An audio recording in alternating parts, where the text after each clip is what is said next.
नमस्कार दोस्तों, स्वागत है आपका हमारे चैनल वास्तु आरोग्य में। और आज मैं आप लोगों के साथ जो है एक नया चैप्टर स्टार्ट कर रहा हूं, जिसमें हम ये जानेंगे कि आप लोग अपनी ही डेट ऑफ बर्थ के जरिए किस तरीके से अपनी वीकनेस, अपनी स्ट्रेंथ, अपनी ग्रोथ और आने वाला जो समय है उसमें भी कई सारे प्रोस्पेक्ट उनके बारे में कैसे जान सकते हैं। लेकिन देखिए, इन सारी की सारी चीजों को समझने के लिए सबसे पहले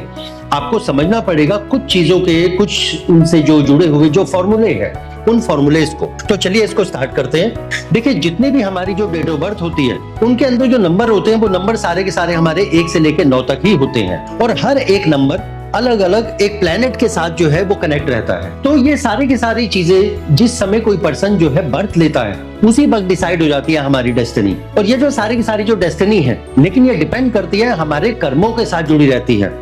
तो ये जो प्लैनेट्स होते हैं ये ऊपर बैठ के सारी की सारी चीजें डिसाइड करते रहते हैं कि किस पर्सन को किस दिशा में या किस दशा में क्या देना है या क्या नहीं देना, या क्या उससे ले लेना है वापस। क्योंकि आपने देखा होगा अक्सर कि जैसे हमारे हाथों की लकीरें बार बार बदलती रहती हैं, या हमें हर कुछ समय के बाद एक नई नई दशा मिलती है, ठीक उसी तरीके से हमारे साथ इसमें भी होता है कि प्लेनेट जो है हर कुछ समय के बाद जो दशा बन रही होती है उसके हिसाब से ही हमारे कर्म बदलते रहते हैं। तो आप देखेंगे हर कुछ समय के बाद जिस तरह का हमें फल मिलना होगा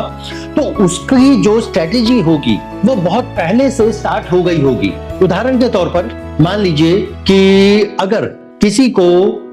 चोट लगवानी है सपोज, ठीक है, और प्लेनेट ने उसकी दशा देख रखी कि भाई इसको जो है 6 महीने के बाद इस पर्सन का एक्सीडेंट करवाना है या इसको जो है चोट देनी है,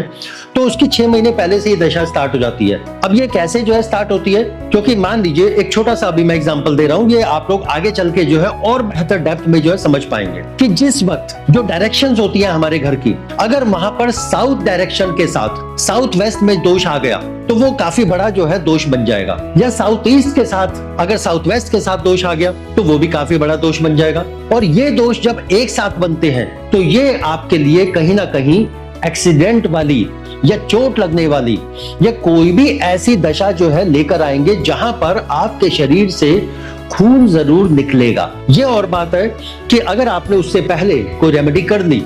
तो ऐसा नहीं है कि ये दशा टल जाएगी। हाँ, बस इतना है कि जैसे कई बार आपने सुना भी होगा कि जब एक्सीडेंट होता है और वो पूरा का पूरा बच के बाहर आ जाता है तो हम अक्सर बात करते हैं कि बस कि ये कर्मों का कुछ खेल होगा, या पता नहीं किसका लिया दिया होगा कि जिसकी वजह से कि थोड़े में ही टल गया। तो ये जो बात हम करते हैं कई बार कि थोड़े में ही टल गया, ये वही चीज होती है कि जो रेमेडीज हम करते रहते हैं या जो कर्म हम करते रहते हैं वो उस दशा के प्रभाव को थोड़ा सा कम कर लेते हैं। बस सिर्फ ये चीजें इतनी होती है।